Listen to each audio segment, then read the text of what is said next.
প্রিয় দর্শক, একটা ঘটনা, একটা কেলেঙ্কারি, একটা অপকর্ম, একটা কি বলবো আর, বলছিলাম জেফ্রি অ্যাপস্টেইনের কাণ্ডের কথা।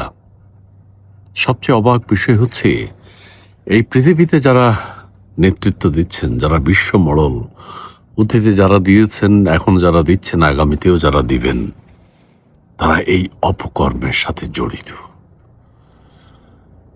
শিশুদের উপর নির্যাতন করা, পাশবিকতা, এবং শুনেছি শিশুদের মাংস নাকি তারা খেয়েছে।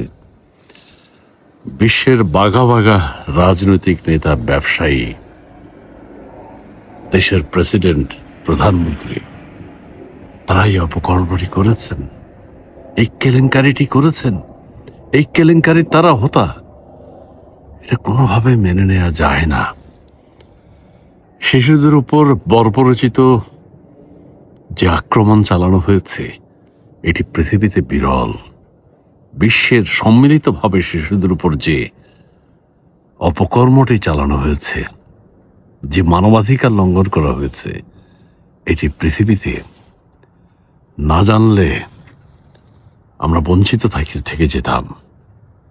জেফ্রি অ্যাপস্টেইন যে কাজটি করেছে, সে নিজে সবচেয়ে বড় প্রতারক, বড় শিশু নির্যাতনকারী, বড় যৌন অপরাধী, এবং যাদেরকে প্রলোভন দেখিয়ে সে সেখানে নিয়ে গেছে, তারাও কোনো অংশে কম নয়। তারা এই নিষ্ঠুরতা, এই বর্বরতা, এই উচ্ছৃঙ্খলতার জন্য দায়ী। এবং তাদের পানিশমেন্ট কি হবে?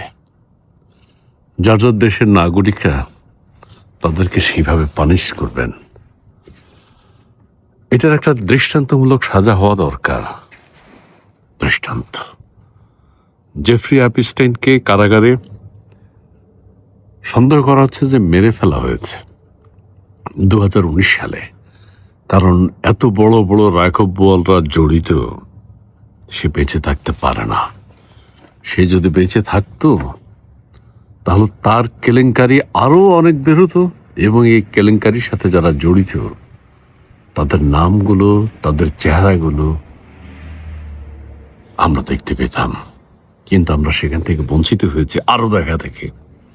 এখন যাদেরকে দেখছি, শিহরিত হচ্ছি। বিশ্ব বিবেক, বিশ্ব মানবতা আজ কোথায়?